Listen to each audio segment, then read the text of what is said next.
Vaporwave, a genre that needed no introduction almost 10 years ago, has now faced with obscurity. In the 2010s, we couldn't go anywhere without seeing something inspired by Vaporwave. From the music to the fashion, it felt like Vaporwave was here to stay. Until suddenly things shifted. Vaporwave nowadays is seen as something from a bygone era in the internet. But what really happened to Vaporwave? Why don't you really see it anymore? Some would say that people moved on. Others would argue that Vaporwave was never meant to be popular. It was never meant to be quote-unquote mainstream. How its popularity dimmed down is back to being something from the corner of the internet, and that it was supposed to always be like that. But I do think there is something else that lies beneath the surface. Maybe, just maybe, a new aesthetic was on the rise, that being Frutiger Aero, an aesthetic that quickly rose to popularity in 2023 that has taken the internet by storm. When you look up Frutiger Aero, you're greeted with so many music options. A lot of these playlists feature music from the Wii or popular Nintendo games.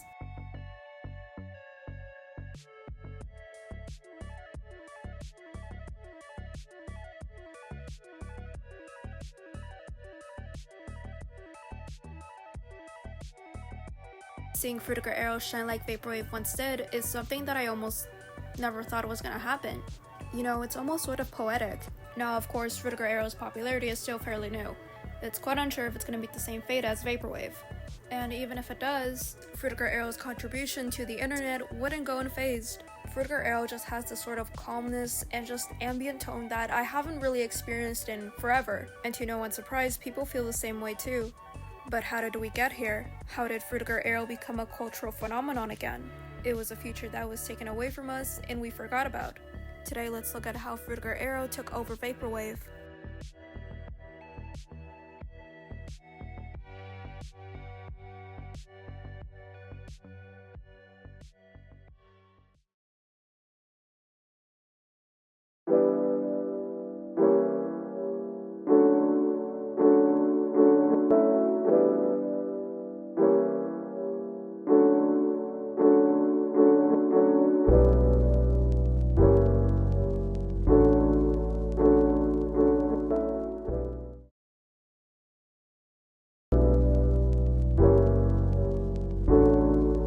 It's the beginning of a new millennium. With Y2K on the rise, people aren't really sure what's about to happen, or what this decade might bring in. During the early 2000s, we saw the rise of this Y2K aesthetic, something that nowadays people would try and replicate. But ultimately, Y2K aesthetic featured a lot of shiny and futuristic tones. We saw this almost everywhere, in advertisements, commercials, and even in fashion. One could argue that the Y2K aesthetic was more futuristic than what the future is today, because nowadays everything feels flat and colorless. It really felt like there was more of an anticipation in the future than nowadays. You can still see some minimalism in these Y2K aesthetics, but still overall some color, and still have these futuristic tones that, yeah, they're unrealistic, but they give us a sense that the future was here and we should be happy about it. However, it didn't take long until we saw another aesthetic on the rise. One that felt a little bit more hopeful for the world, that being Frutiger Aero. It succeeded the Y2K aesthetic, which was popular from the late 90s to the early 2000s. The name Frutiger Aero derived from the Windows Aero design language and the Frutiger Aero font family. Designed by Adrian Frutiger, the media was used in many sort of ways.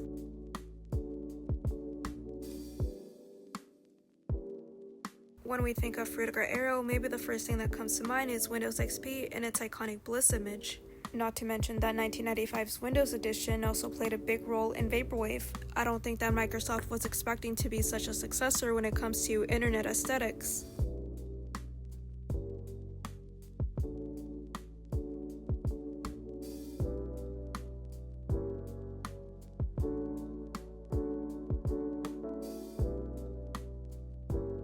Also, Microsoft Windows has paid tribute to Frutiger Aero on their pages. I mean, it only makes sense, right? But what doesn't make sense is them not bringing it back. Like, come on, just bring it back and things are gonna be better. And bring back the customization because people miss that.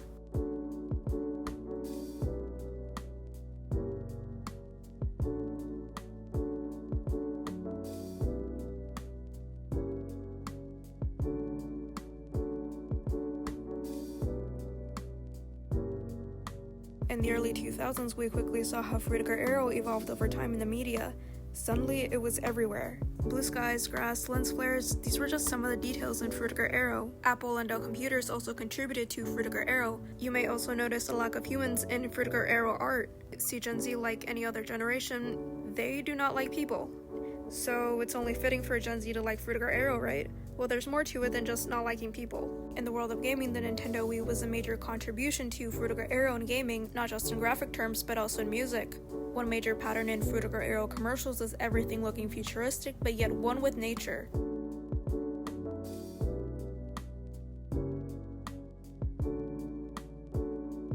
And around this time, we also got Frutiger Metro. Frutiger Aero and Frutiger Metro have a lot of things in common. They both have vibrant colors, nature-inspired elements, and a sense of optimism and progress. And you really can't say the same thing with the current modern flat design. Windows 7, Vista's successor, also expanded on these characteristics. This is also the startup screen that Gen Z grew up with, and this was the startup screen. This was so memorable and so nostalgic.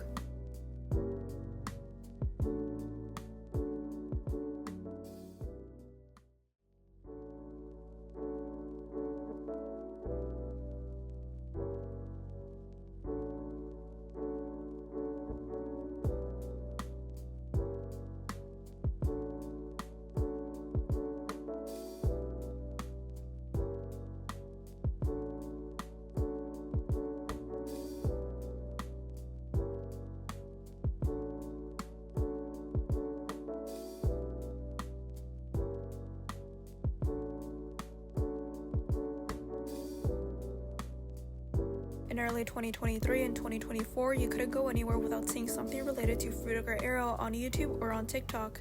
One of the most common things you're gonna see is people finding Frutiger Aero things in stores or in dollar stores.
I think another good reason why Frutiger Aero is so popular is the rise of maximalism.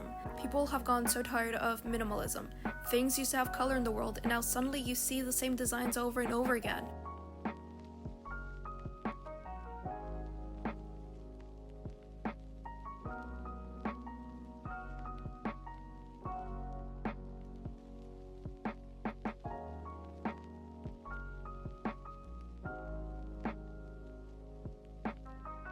Frutiger Aero is a part of a larger trend than just a fascination with outdated features.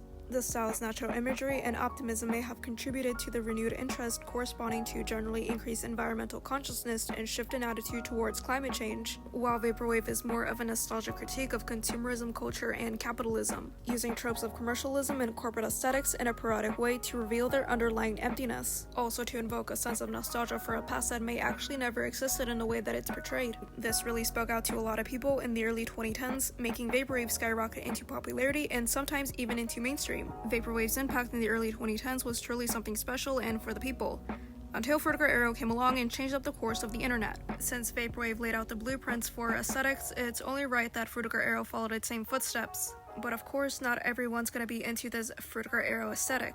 Sometimes you end up being a hater.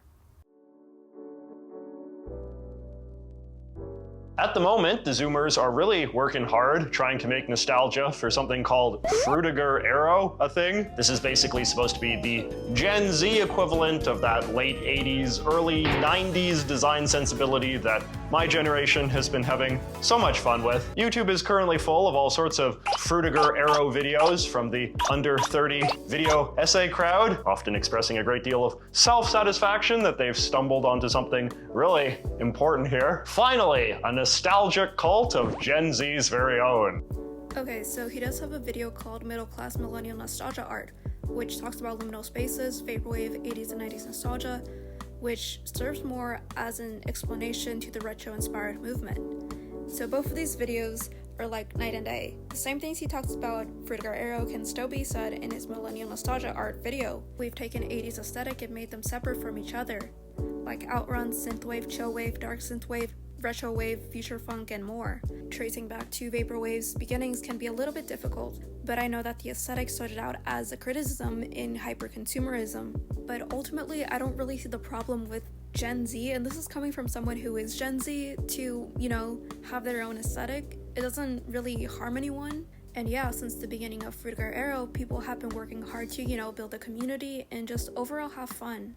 It provides a fresh perspective for reflecting on eras of your own life. But on the other hand, Frutiger Aero is such a terrible foundation for Gen Z to be building their nostalgic project on, and in my opinion reflects a kind of weird narrowness of thought and ambition that Zoomers have an unfortunate tendency to fall into. What I mean by this is that I have noticed for a while now that a lot of Zoomer-aged people, at least online, have this obsessive desire to name and sort and categorize everything as specifically as possible. If something doesn't have a name and a precise definition that can be filed away on some specialized wiki somewhere, then it doesn't truly exist and isn't worth anything.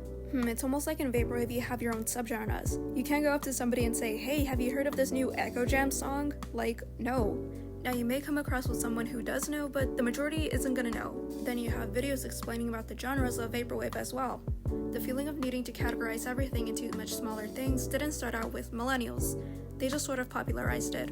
Facing Zoomer nostalgia around Frutiger Aero is such a great example of this tendency because they have taken a perfectly good concept, which is nostalgia for the vibes of the first 2 decades of the 21st century, and linked it to this exotic and unintuitive pseudo-academic term. And all that does is turn what should be a broad and accessible nostalgic project into an exercise in gatekeeping and fussiness over precise definitions and examples. I'm not even gonna bother explaining what the name Frutiger Aero even means, because the mere fact that the name even requires an explanation is an acknowledgement of its failure, in my opinion. It's an acknowledgement of its failure. Okay, calm down, buddy. Calm down. It's not gonna hurt you. A lot of interior design from the early 2000s, and linked into this Frutiger Aero name, can also be applied to Vaporwave as well. In my humble opinion, I think liminal spaces and Vaporwave go hand in hand. A lot of these images that we see online can be traced back to the 80s or 90s, or even further back, we don't know. Also, you can see a lot of this imagery in YouTube videos. Mostly Vaporwave mixes and compilations. Give this up. Just say you're nostalgic about the early 21st century and leave it at that. Say you're nostalgic about the early 21st century and leave it at that.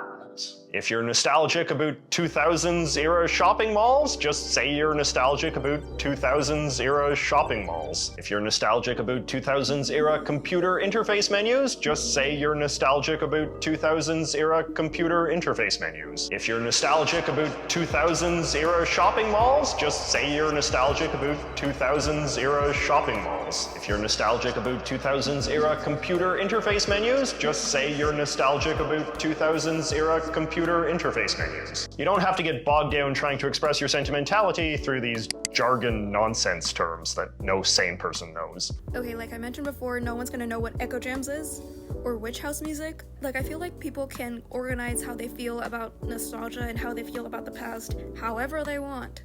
I think what the beauty of the internet is that you can find the most niche things ever. Gen Z's defining cultural experiences as kids were thus characterized by a lot of exposure to this sort of stuff, which they now often wrongly attribute to a bunch of discrete design trends like the so-called Frutiger Aero, rather than something grander and more historically significant. Again, I don't want to undermine the degree that the kids did in fact grow up in an era of very distinct visual aesthetics. I'm just saying that I think it's an era that should be appreciated in full, as opposed to chopping it up into its component pieces and arguing about where to make the cuts. If I had $1 every time a certain decade was romanticized, I would be rich.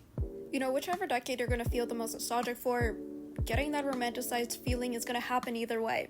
You can try being realistic about it and try to remember things precisely, but I can guarantee you're gonna meet with a dead end. I think it's unfair for a generation that was also raised by the internet to use the internet like this and then get criticized. Also, I can understand someone not understanding something, especially when it comes to things that they didn't grow up with. There is people out there that like Vaporwave, but they weren't born and raised in the 80s or 90s, and I think that should be okay. Corporate marketing teams and designers don't create designs without an embedded message. Frutiger Aero was meant to calm people down. We see it with landscapes, beaches, and the ocean. Design is visual marketing, and if it doesn't have a call to action or a place where everything is perfect, people won't care. Frutiger Aero's presence then and now is more prevalent than ever, a once promised future just torn away from us, and I think millennials can also relate to that.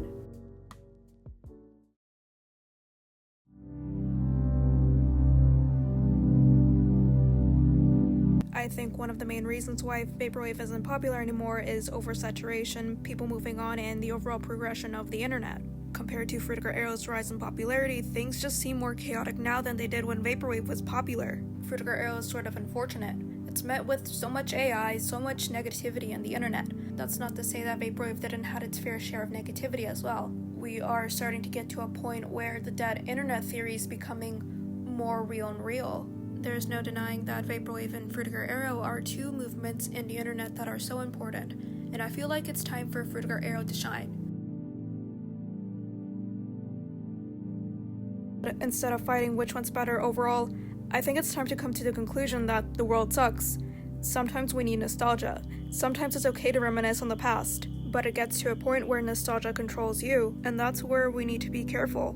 But besides that, I think a big reason why Frutiger Aero and Vaporwave are so popular is the overall need to create. When I discovered Frutiger Aero, things have been so much better for me, but I also need to realize that Frutiger Aero gets romanticized a lot. Not everything you see from the aesthetic is as it was. We need to remember that nostalgia can be both good and bad, but sometimes we need to remember how to wake up.